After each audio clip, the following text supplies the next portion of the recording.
नाजरीन, आज का प्रोग्राम लेकर आपकी खिदमत में बराह रास्त हाजिर हैं। हमारे साथ जो मेहमान शख्सियत हैं ये किसी तारफ के मोहताज नहीं, क्योंकि इस वक्त हम लाइव ऑन एयर भी हैं और वीडियो ऑडियो दोनों पे इस वक्त आपको हमें आप लाइव सुन रहे हैं, हम आपको लाइव सुन रहे हैं।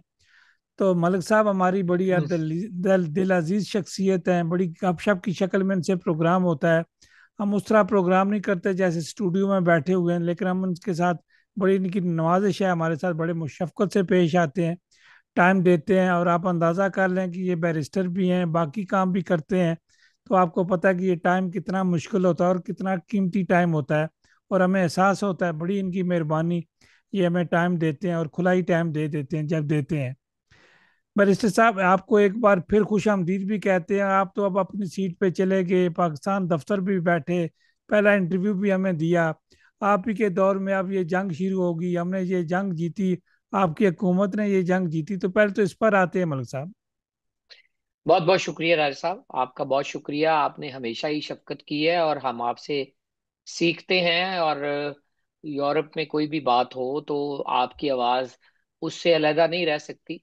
और आपके पास होके भी आए हैं और आपको हमेशा हम अपने आप को आपके सामने जवाबदेह करते हैं। तो ये इस हकूमत की या ओवरसीज पाकिस्तानी फाउंडेशन की या ओवरसीज पाकिस्तानी कमीशन की ये अच्छी बात है कि वो जो अच्छा काम करने वाले हैं उनको सराहते भी हैं। और उनके अगर मीडिया के हमारे दोस्त हैं तो उनके जो प्रोग्राम्स हैं उनमें आके लाएमल भी पेश करते हैं, काम जो किया है वो भी बताते हैं, काम जो होने वाला है वो भी बताते हैं। तो ये तो आपका बहुत शुक्रिया।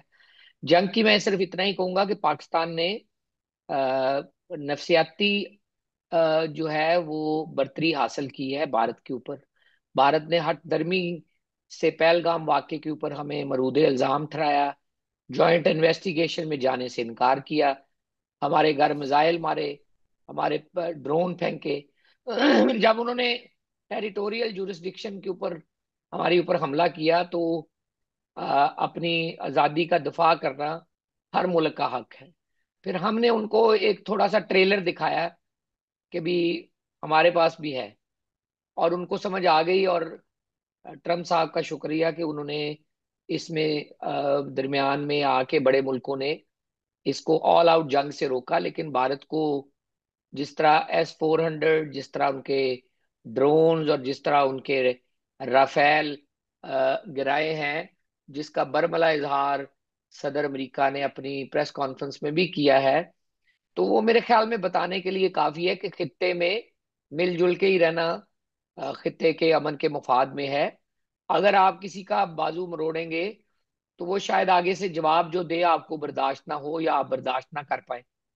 पाकिस्तान ने इक्तसादी बहरान के बावजूद जिस तरह का रोल प्ले किया है, जिस तरह फिर सालसी के लिए और जिस तरह टेबल टॉक के लिए तैयार हुए हैं, ये उनकी पूरी दुनिया में इससे इज्जत बढ़ी है कि उन्होंने अपने दुश्मन को चारों शाने चत भी किया है। लेकिन साथ ही जो दरीना मसाइल हैं, चाहे वो कश्मीर हो, चाहे वो सिंतास का मुआदा हो, चाहे हमारी आपस में तजारत हो या दफाई जो मामलात हैं, वो हमने उसके ऊपर उनसे बातचीत की बात की है। और जो एक खुशाइंद बात है, इससे खित्ते में अमन की राह हमवार होगी। और जिस तरह हमने अपने बांग्लादेश से तल्लुकात बेहतर किए हैं, वो भी अपनी मिसाल आप है। और जिस तरह का रोल चाइना और हमारे दोस्त मुल्कों ने इस जंग के दौरान अदा किया है, तुर्की बशमूल और सऊदी अरब, वो भी खराज तहसीन के मुस्तहक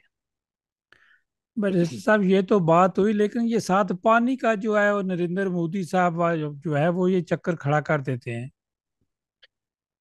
राय साहब, पानी जो है वो जिस तरह कश्मीर हमारी शाहरुख है, उसी तरह पानी हमारी रेड लाइन है।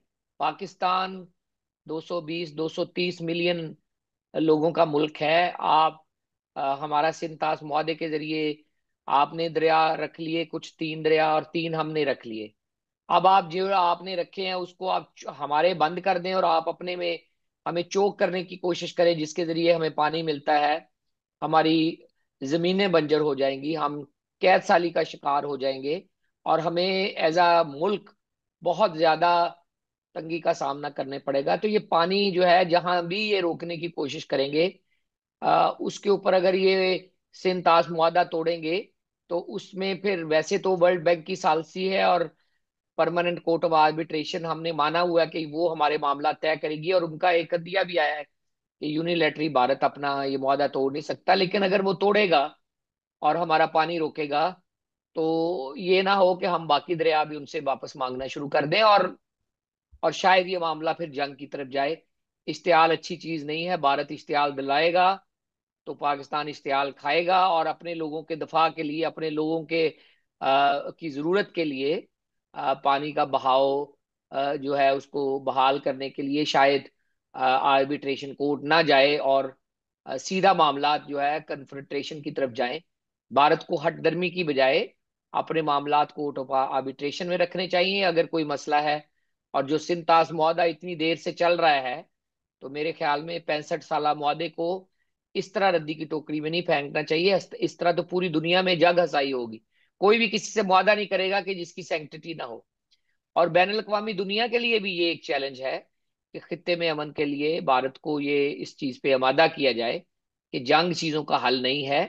आपने एक मुआदा किया है, आप उस मुआदे की एवरी टेनेंट के ऊपर बरकरार रहें। अदरवाइज उसका इल्जाम भी भारत के साथ जाएगा, क्योंकि इन्होंने वो मुआदा तोड़ा, और एज अ रिजल्ट जो भी होगा उसकी जिम्मेदारी भारत पे होगी। कल को परमानेंट कोर्ट ऑफ आर्बिट्रेशन में अरबों का हर्जाना भी इन्हीं को पे करना पड़ेगा, क्योंकि जो भी इस सिलसिले में नुकसान होगा, या जो भी इस सिलसिले में कार्रवाई होगी, उसका सारा खर्चा, सारा नुकसान भी भारत को पे करना पड़ सकता है। मल साहब, चूंकि आप पंजाब में हैं तो ये पंजाब, सेंट्रल पंजाब की जो एक्टिविटीज़ होती हैं, बहुत सारी चीज़ें हुई हैं और आप देख फिर हैं, आपके होते भी हो रहे हैं, अब भी हो रही हैं, तो मैं चाहूँगा ज़रा तफसील से इन पर रोशनी डालें। देखिए, मैंने 9 नवंबर को चार्ज दिया था, और ओवरसीज कमीशन पंजाब के प्लेटफॉर्म से एक तो जो लोगों का दरीना मुतालबा था कि वो घर बैठे शिकायत दर्ज करा सकें, तो अल्हम्दुलिल्लाह वो पोर्टल चल रहा है। शिकायत लोग फोन के जरिए घर से बैठे दर्ज करवा सकते हैं। अभी मेरा ख्याल, कल मैं जो देख रहा था, बहुत 40,000 प्लस की फिगर हम कवर कर चुके हैं। 36 प्लस जो है वो डिस्पोज ऑफ है। अभी भी 10 से 15 हज़ार कंप्लेन जो है सिस्टम में है, जो चल रही है। दूसरा ये था कि हमारी एडवाइजरी काउंसिल तश्कील दी जाए। उसके लिए समरी चीफ मिनिस्टर के पास पड़ी है। 41 जिला में डिस्ट्रिक्ट काउंसिल तश्कील दी जाए, डिस्ट्रिक्ट कमेटियां, वो भी समरी बन के चीफ मिनिस्टर के पास पड़ी है। और कुली कचहरियां हम हर महीने 25 को मुकर्रर कर रहे हैं। इस महीने भी 25 को 12 बजे खुली कचहरी होगी। तो ये जब से मैं आया हूँ, जनवरी से इसका स्टार्ट हुआ हुआ है। हर महीने के इख्तिताम के ऊपर खुली कचहरी होती है, ताकि हम करप्शन फ्री गवर्नेंस दे सकें, हम लोगों को की जवाबदेही कर सकें, जहां रुकावटें हैं वो दूर कर सकें। और उसके साथ साथ हम अदालतों का कहा था, आपसे वादा किया था, और अदालतें अल्हम्दुलिल्लाह मरीम नवाज शरीफ की काबीना ने मंजूरी के बाद ये बिल पास कर लिया है पार्लियामान से। 41 जिला में ओवरसीज की अदालतें डेजिग्नेट हो जाएंगी। उसकी समरी, उसकी request chief justice of Punjab Lahore high court के पास पड़ी है। वो इंशाल्लाह ताला जैसे ही अनाउंस करेंगे, तो ये 41 जिला में खसूसी अदालतें भी काम करना शुरू कर देंगी, जो 6 महीने में आपके कब्जा के प्लॉट के मामला, आइली मामला, दूसरे मामला, उसके ऊपर फैसले देगी। हाई कोर्ट में भी एक बेंच बनेगा, जिसमें आपकी अपील भी 60 दिनों में उसके ऊपर फैसला होगा। तो काफी सारी चीजें हैं जो हो रही हैं, हो चुकी हैं। और मेरा दफ्तर जो है वो 24 घंटे आपके लिए हाजिर है। जहां रुकावट पड़ती है, लोग हम जानने की वजह से खुद भी राब्ता कर लेते हैं, लेकिन मेरी ख्वाहिश होती है कि वो फोन के जरिए अमले को इस्तेमाल करें, ताकि उनकी उस स्टाफ के साथ शनवाई हो, उनके साथ शनासाई हो जिनसे उन्होंने काम लेना है।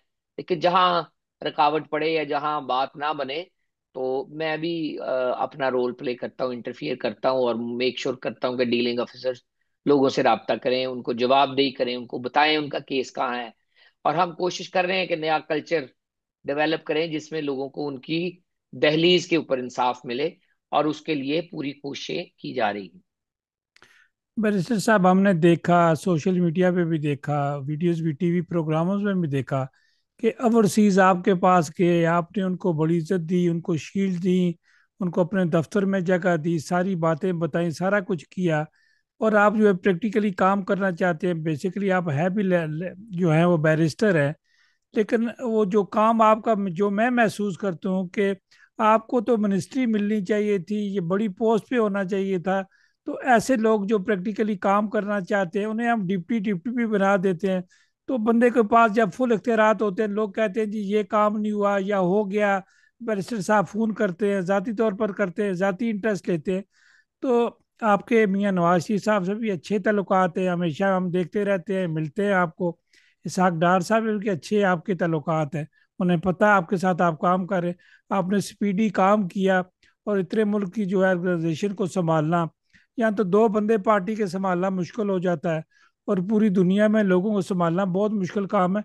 मगर सब आपके पास फुल अथॉरिटी होनी चाहिए, फैसले का आपके पास इख्तियारात होना चाहिए, कहीं से जवाबदेही ना होनी करनी पड़ जाए।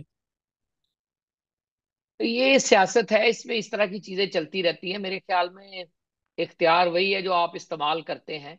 अगर लोगों की फलाह के लिए कोई इख्तियार मिलता भी है या दिया भी जाता है, अगर उससे लोगों का भला होता है या फायदा होता है, वही इख्तियार जो है काबिल तहसीन या काबिल तारीफ है। मैं समझता हूँ कि ओवरसीज पाकिस्तानी कमीशन पंजाब को सरेदस्त बचाना बहुत जरूरी था, क्योंकि पिछली हुकूमत में इसको बंद करने की काविशें थी। हाफ स्ट्रेंथ पे चला गया था, बिल्डिंग पे लोगों की नजरें थी, एडवाइजरी काउंसिल बिल्कुल चल ही नहीं रही थी। डिस्ट्रिक्ट कमेटियां जो बनाई थी वो 1.5 1.5 2 2 साल से टूट के पड़ी थी। कमीशन बिल्कुल बन ही नहीं रहा था। तो अब हम कोशिश कर रहे हैं इसको जमीन से उठा के दोबारा आपकी सर्विस में लगाएं। वजीर ना वजीर, इससे कोई फर्क नहीं पड़ता। जितना इख्तियार देंगे वो अवाम के फायदे के लिए ही इस्तेमाल होगा। तो मैं समझता हूँ कि मेरे पास इसहाक डार साहब के साथ चीफ कोऑर्डिनेटर का जो ओहदा है, उसकी वजह से मैंने पार्टी का मंशूर बनाया है मुस्लिम लीग नून का ओवरसीज के लिए। अगर उस मशहूर पर अमल दरामद के लिए किसी भी प्लेटफॉर्म को इस्तेमाल किया जाए, चाहे वो पार्टी का ओहदा हो, चाहे वो ओवरसीज कमीशन हो, चाहे प्राइम मिनिस्टर की जो टास्क फोर्स है वो हो, काम होना चाहिए। मेरे ख्याल में अगर काम होगा तो लोग इस हुकूमत को अच्छा जानेंगे और अच्छा समझेंगे। मुझे ग्लोरीफाई करते रहेंगे और काम ना हो, तो मेरे ख्याल में लोगों की कोई इतनी खिदमत नहीं होगी। लेकिन जिस तरह की सुनवाई होनी चाहिए नवाज शरीफ साहब के साथ और सागदार साहब के साथ, उस तरह की सुनवाई और उस तरह की एक्सेस है, जिसके बाद मैं वसूख से कह सकता हूँ कि ओहदा जो है वो प्रेफरेंस, पॉलिटिकल विल और आपकी हुकूमत में तरजीह के ऊपर मुनहसर है। अगर आप लोगों के दिल जीतना चाहते हैं ओवरसीज में, तो जो काम आपने मंशूर में कहे हैं उस पे ऊपर अमल दरामद होना चाहिए। अमजद मलिक के 2 बिल्ले ना भी लगाएं तो कोई फर्क नहीं पड़ता, लेकिन वो काम करने के लिए right man for the right job बहुत जरूरी है।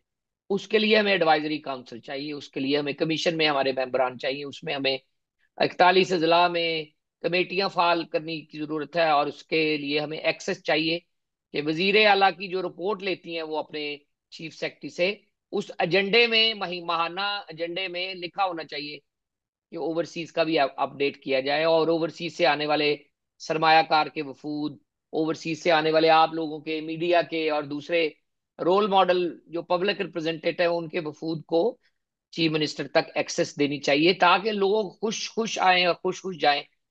और अगर कोई फीडबैक लेना भी है तो वो ले सके डायरेक्ट चीफ मिनिस्टर, जो खुद ओवरसीज कमीशन पंजाब की चेयरपर्सन है। अभी हम फीडबैक ले रहे हैं, कंज्यूमर फीडबैक। फॉर एग्जाम्पल, जिसने कंप्लेंट दर्ज की है वही खुली कचहरी में आता है और वो बताता है कि मेरा कंप्लेंट नंबर ये है और यहाँ पेंडिंग है, साहिवाल में है, अटक में है, टोबा में है, रिहाड़ी में है। लेकिन जब चीफ मिनिस्टर फीडबैक लेंगी, खुद करेंगी खुली कचहरी, खुद जो है वो डेलीगेशन को रिसीव करेंगी, खुद को मिनी कन्वेंशन पंजाब में करेंगी, लाहौर में करेंगी, लोगों को बुलाएंगी, मिलेंगी। उससे सही पता चलेगा कि ओवरसीज पाकिस्तानी पाकिस्तान के बारे में क्या सोचते हैं, उनके लिए क्या करने की जरूरत है, और उसके लिए क्या तरीकाकार इस्तेमाल किया जाए कि वो खुश हो सके। मल साहब आपने बजा फरमाया, चूंकि हम लोग यूरोप में रहते हैं, मिडिल ईस्ट वाले मिडिल ईस्ट में रहते हैं, तो यूरोप वाले आपकी तरह स्पीडी काम करना चाहते हैं, जिस तरह आपने मंशूर बनाया उसमें सारी चीज़ें स्पीडी किस्म के, अगर देखा जाए तो वो कोई दीवानी मुकदमात वाले आपका मंशूर नहीं है कि साला साल ये चीज़ें चलती रहें। आपके सारे मंशूर में देखें तो वो सारे स्पीडी काम है कि जो ही काम जाए वो जल्दी जल्दी कुछ दिनों के अंदर, या जो लिमिट 2 माह या 3 माह की मुकर्रर है उसमें खत्म होना चाहिए। अगर आप लोगों, आप जैसे या जितने भी आपकी टीम के जो लोग होते हैं, चाहे मिनिस्टर हों, चाहे वजीर हों, चाहे जो भी हों, उनकी एक्सेस जो है वो होनी चाहिए, प्राइम मिनिस्टर से एक्सेस होनी चाहिए, वजीर आला पंजाब से होनी चाहिए, बल्कि सारे हर सूबे में जो जो होता है उनकी एक्सेस होनी चाहिए। अगर आपकी महीने में 2 मीटिंगें होंगी तो मेरा ख्याल है हमें टेलीफोन करने की फिर जरूरत नहीं रहेगी। आपकी बात बिल्कुल बजा है। एक्सेस बहुत जरूरी है और रिपोर्ट बहुत जरूरी है कि चीफ मिनिस्टर की प्रायोरिटी में हो कि ओवरसीज पाकिस्तानी रिलेटेड सरमायाकारी, ओवरसीज पाकिस्तान की शिकायत, ओवरसीज पाकिस्तानी के आने जाने में सहूलियात और उनकी नुमाइंदगी, ये बहुत जरूरी है। फॉर एग्जाम्पल, हमने मंशूर में 10 सीटें देने का वादा किया है। अब उसकी लेजिस्लेशन तो तभी होगी ना जब आप लोगों की राय लेंगे, जब कोई आप अपना कोई उनका नुमाइंदा पार्लियामान में बिठाएंगे, अपने साथ बिठाएंगे। को प्राइम मिनिस्टर अपने साथ को ओवरसीज पाकिस्तानी कोई मिनिस्टर लगाएगा, को चीफ मिनिस्टर अपने साथ कोई उनका नुमाइंदा जो है वो अपने साथ लगाएगा। तभी वो लोग इस बात को बार बार अयादा करेंगे कैबिनेट में। और इसीलिए ये बैक बर्नर पे है, क्योंकि उनके 80 लाख लोगों के नुमाइंदे अहले इक्तदार के करीब तक नहीं जा पा रहे। तो जब तक वो एक्सेस नहीं बहाल होगी, तब तक वो ओवरसीज पाकिस्तानी की सीटों का मामला दाखिल दफ्तर रहेगा। और हम अदालतें जो कानूनी काम था वो बनवा सकते थे, वो मेरे महकमे ने समरी पेश की और वो कैबिनेट से मंजूर होके अब अदालतें का कानून पास हो चुका है, प्रोटेक्शन ऑफ ओवरसीज प्रॉपर्टीज। लेकिन आपकी नुमाइंदगी जो है, कि अगर वोट का हक नहीं देना तो नुमाइंदगी देनी है, उसके लिए प्रोएक्टिव काम की जरूरत है। उसके लिए हमें दो दो हाथ चाहिए। वो एडवाइजरी काउंसिल के जरिए मार्ज वजूद में आएंगे। हमने ओपीएफ की जो अहले इक़्तिदार है उनसे भी रिक्वेस्ट की है कि वो अपनी एडवाइजरी काउंसिल मुकम्मल करें और अपने कमीशन के जरिए, बोर्ड के जरिए, अपनी मिनिस्ट्री के जरिए प्राइम मिनिस्टर को लिखेंगे ओवरसीज की सीटें जल्द से जल्द इसके ऊपर कानून साजी की जाए। हमारी तरफ से भी एडवाइजरी काउंसिल आ जाएगी तो हम उनसे भी राय लेके मंशूर पे अमल दरामद के लिए चीफ मिनिस्टर पंजाब को कहेंगे, ताकि सूबे में, सेंटर में और सेनेट में ओवरसीज पाकिस्तानियों की सीटें दी जाएं, ताकि ज्यादा से ज्यादा लोग हमारी नुमाइंदगी करने के लिए पार्लियामान में मौजूद हों। फिर आपने जो बात कही है, जब आपके नुमाइंदगान होंगे तो लामहला वो चीफ मिनिस्टर से महीने में 2 दफा मिलेंगे, या प्राइम मिनिस्टर से महीने में 2 दफा मिलेंगे, या कैबिनेट मीटिंग्स में बैठेंगे। तो आपके वो मामला जो 10-10 12-12 महीने से पेंडिंग है, वो तेजी से हल होते जाएंगे। चाहे एयरपोर्ट पे सहूलियात हो, चाहे वेलकम पैकेज हो, चाहे आपका सेल हो, चाहे वन विंडो कंप्लेंट सेल हो, चाहे आपकी पार्लियामान में सीटें हो, चाहे आपकी एजुकेशन सिस्टम में कोटा हो, चाहे आपकी पेंशन हो, चाहे आपका ओवरसीज क्लब हो, चाहे आपकी इंश्योरेंस हो, चाहे आपकी बैरून मुल्क जो है आईटी के जरिए क्लासेस हो, चाहे आपका कोटा हो। तो ये सारी चीजें तवज्जो की मुस्तहक है। वो तवज्जो तब मिलेगी जब आपके नुमाइंदगान, मेरी तरह के लोग, 10-10 12-12 मुख्तलिफ ऐवानों में पहुंचेंगे और मुख्तलिफ जगहों पे आपकी नुमाइंदगी करेंगे। उससे आपका जो आवाज है वो डबल और ट्रिपल होती जाएगी। मौल साहब, ये बात तो बिल्कुल दुरुस्त है आपने कही, ये होनी भी इसी तरह चाहिए ताकि बार बार लोग आपसे रब्ता ना करें। जब आप जी। 2-3 बार बैठेंगे मीटिंग में, कैबिनेट में बैठेंगे, तो सारी चीजें फीडबैक तो आपके पास होगा, फैसले लेकर आप वापस आ जाया करेंगे। मियाँ नवाज शरीफ साहब के पास ताकत है, मियाँ साहब सारे ये काम करते हैं।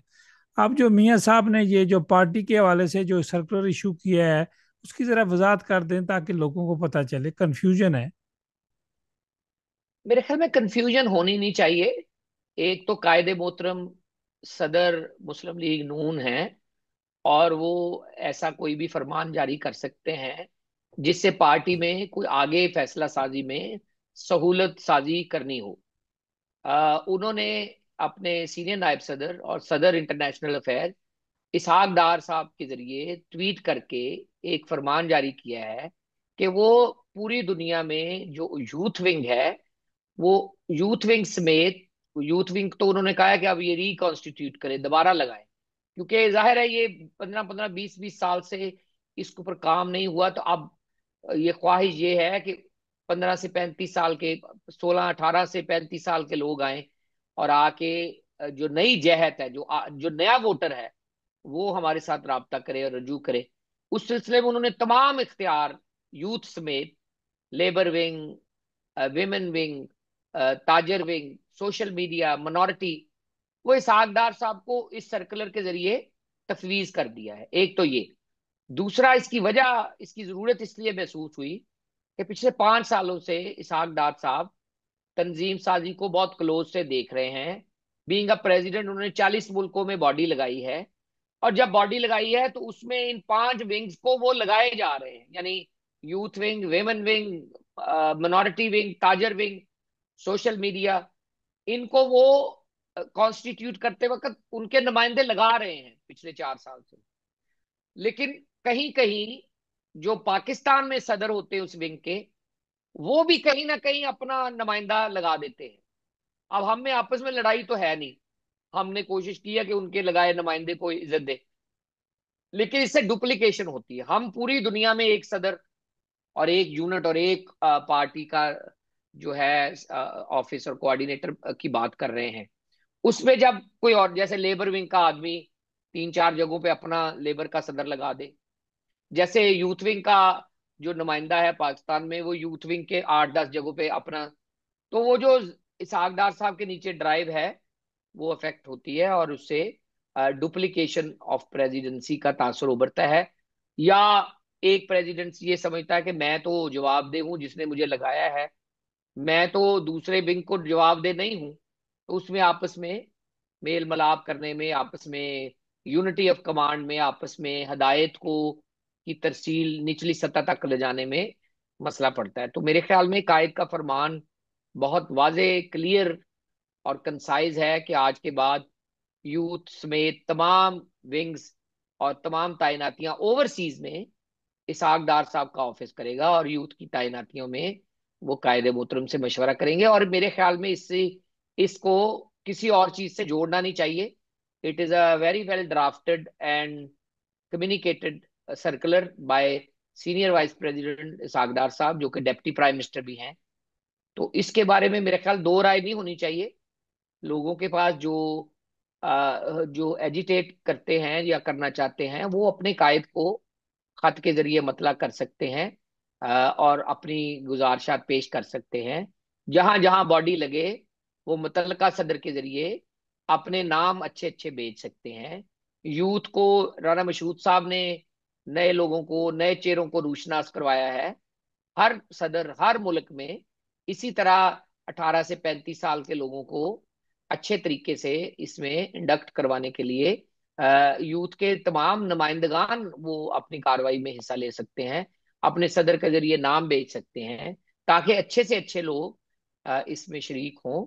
अगर आपने ऑक्सफोर्ड केम्ब्रिज में जाके कॉन्फ्रेंस करनी है, अगर आपने यूनिवर्सिटी के नए तलबा को जो पाकिस्तान से आए हैं रिजू करना है, अगर आपने नए वोटर को जो है रुजू करना है और पार्टी की तरफ लेके आना है, तो इस तरह के हंगामी और इस तरह के निपलाई इकदाम करने पड़ते हैं। और मेरे ख्याल में ये इसलिए भी जरूरी है कि आपका मुकाबला आपस में नहीं है, आपका मुकाबला एक ऐसी जमात से है जिन्होंने यूथ के ऊपर इन्वेस्टमेंट की है, सोशल मीडिया के जरिए सरमायाकारी की है, उनसे राबता साजी की है, और वेबसाइट के जरिए, कंप्यूटर के जरिए उन्होंने उनकी मेंबर साजी में जो है तरवीज की है, मेंबर साजी के जरिए उनको पॉलिटिकल प्रोसेस में इन्वॉल्व किया है। अब ऐसे इकदाम के सामने आप अगर पुरानी टीम के साथ ही चलाना चाहेंगे या 85 की टीम के साथ ही चलाना चाहेंगे, तो 85 की टीम जो है वो नए जो इमर्जिंग आपके जो रियलिटीज हैं वो बदल चुकी हैं, और आपने रास्ता देना है उनको कि नए निज़ाम में नौजवान की भी जगह है। और इसीलिए मैंने कहा है 18 से 35 साल के लोग, उनको सामने लाया जाए, ताकि वो यूथ में भरपूर किरदार अदा करें, सीखें, छोटे प्लेटफॉर्म से सीखें, आगे जाएं, अगले प्लेटफॉर्म से सीखें, ओहदेदार बने, मेंबर के बाद ओहदेदार बने, ओहदेदार के बाद अगर हुकूमत है तो हुकूमत में ओहदा लें, या अपनी पार्टी के सीनियर ओहदों के ऊपर अपनी पार्टी को राय और मशवरा दें।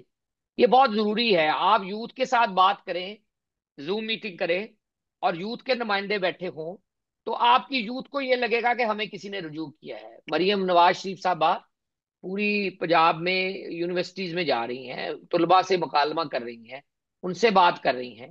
तो ये ऐसी एक्सरसाइज अगर कायदे मोहतरम पूरी दुनिया में करना चाह रहे हैं तो उसको वेलकम करना चाहिए। इससे यूथ को स्पेस मिलेगी और यूथ को आगे बढ़ के किसी पार्टी प्लेटफॉर्म के ऊपर अपना काम करने का मौका मिलेगा। और ये एक खुशाइन बात है कि आप जो खला पैदा होगा तहरीक इंसाफ के हुकूमत में ना होने से या ऑपोजिशन का रोल ना अदा करने से, अगर आप अपनी यूथ को खुद रजू करके पॉलिटिकल प्रोसेस का हिस्सा बनाएंगे तो आप उनके मुतालबात और उनकी ख्वाहिशात और उनकी गुजारिशात को किसी प्लेटफॉर्म से सुन रहे होंगे, हल कर रहे होंगे।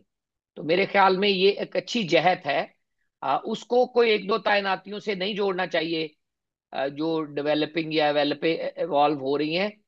सर्कुलर को सर्कुलर के मद में देखना चाहिए कि ये कायदे मोहतरम का फरमान है और ये फरमान सब पे लागू है, और इसको प्रॉपरली कॉन्स्टिट्यूट करके सदर ऑफिस से जनाब इसाक डार साहब ने पूरी दुनिया के सामने रखा है।